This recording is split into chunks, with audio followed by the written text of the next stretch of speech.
Of all the takes I've had over the years, this one shocked me most at how divisive and polarizing it was. I never saw it coming.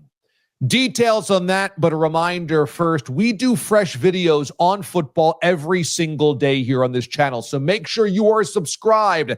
Click on this button below me, and you are connected to the channel. All right, when I tweeted out on Thursday night that I thought the Patriots rivalry uniforms were a missed opportunity, I really didn't think it was going to get this much blowback.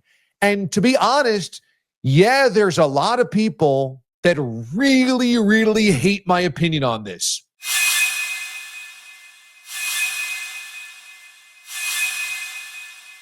But there's a lot of people that absolutely agree with my opinion on this.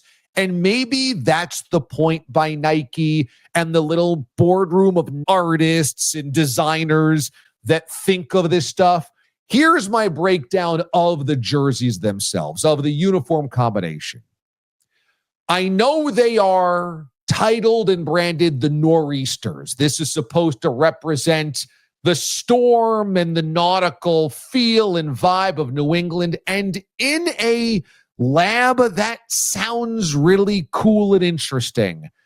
At the end of the day, though, I just don't think this looked good, or at least looked great on a football team.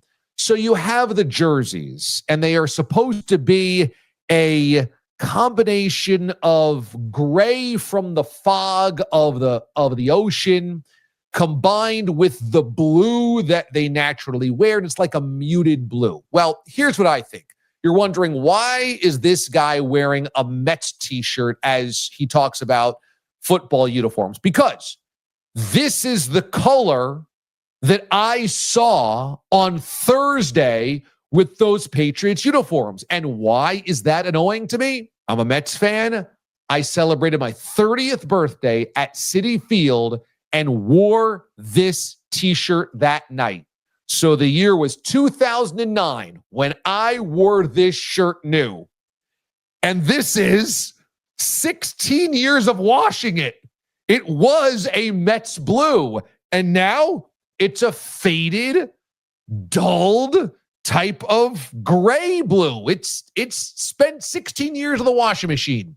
And that's the color that the Patriots broke out new.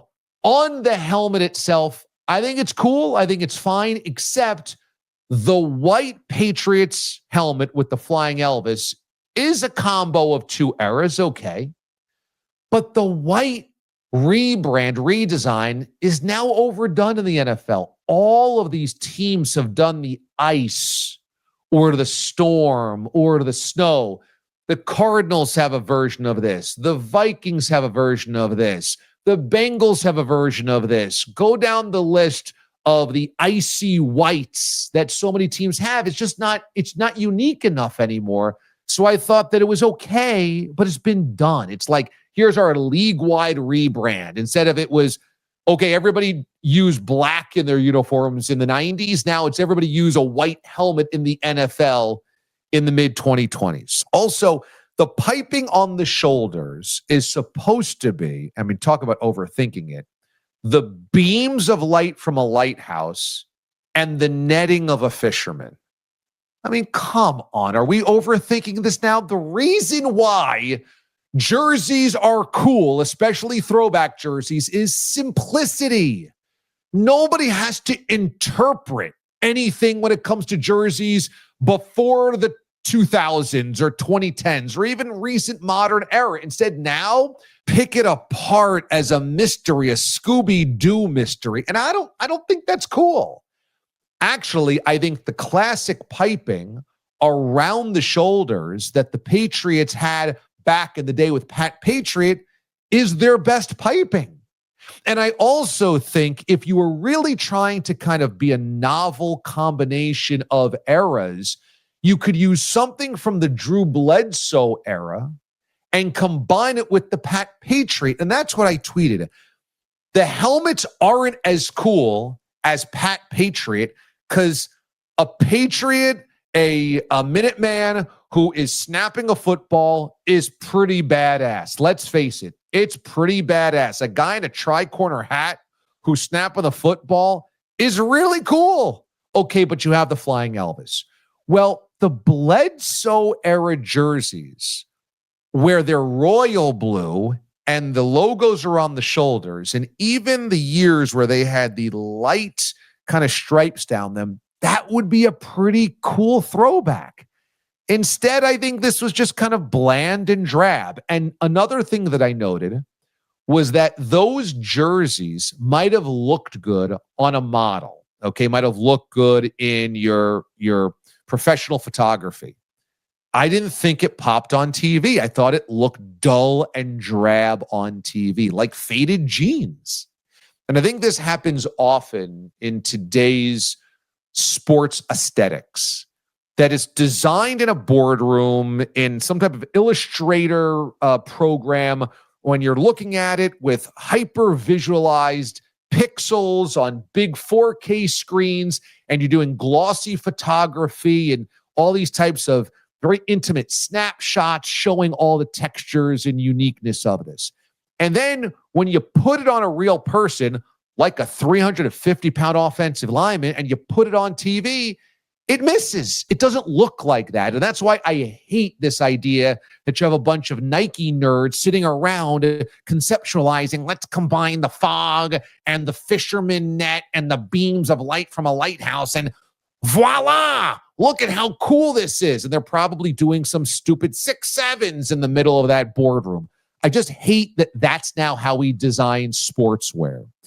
So all of this is just to say those are a missed opportunity. What I didn't realize was, oh my God, this is the most polarizing jersey apparently. Now, maybe it's because New Englanders like to fight. You know, I worked there, I lived there for 4 years, and I saw it up close and personal. They're ready for a brawl in almost everything. So you challenge them in any way, it becomes real provincial. Okay, we can say something, you can't say something. So maybe a Patriots fan that says, I don't like the jerseys, gets away with it. Me, I don't get away with it. Fine.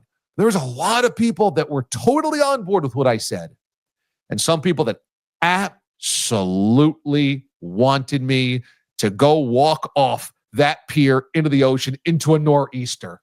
To make you feel better, I have slammed many jerseys, many uniforms, and many redesigns in recent memory. So it's not just you, Patriots fans. I've taken aim at quite a few. I can't stand these Broncos uniforms because I want them to go back to the 80s uniforms. I think those are awesome, or really 90s as well. The Orange Crush unis are beautiful. The Seahawks uniforms, I mean, is anything prettier than that silver and blue of the 80s and 90s Seattle Seahawks? It's just perfect. I think the Patriots could be perfect as well if they just simply went back to Patriots. I remember watching Tom Brady wear those when the AFL was celebrating its 50th anniversary in 2009.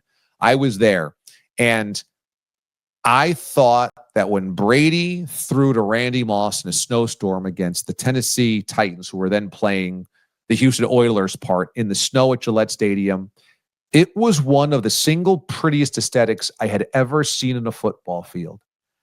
I don't understand why those wouldn't just be the de facto uniforms. I don't understand. They're pretty much perfect.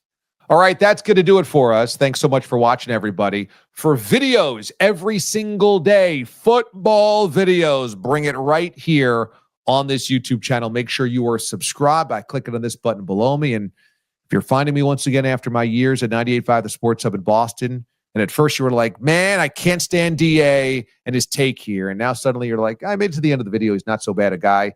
Hey, make sure you're subscribed. That way you get notified when we go live on Sunday nights for Watch DA Live, recapping the entire day of football, and when we do videos like this one. Thanks for watching, everybody. I'm DA, Damon Amendolara. See you next time.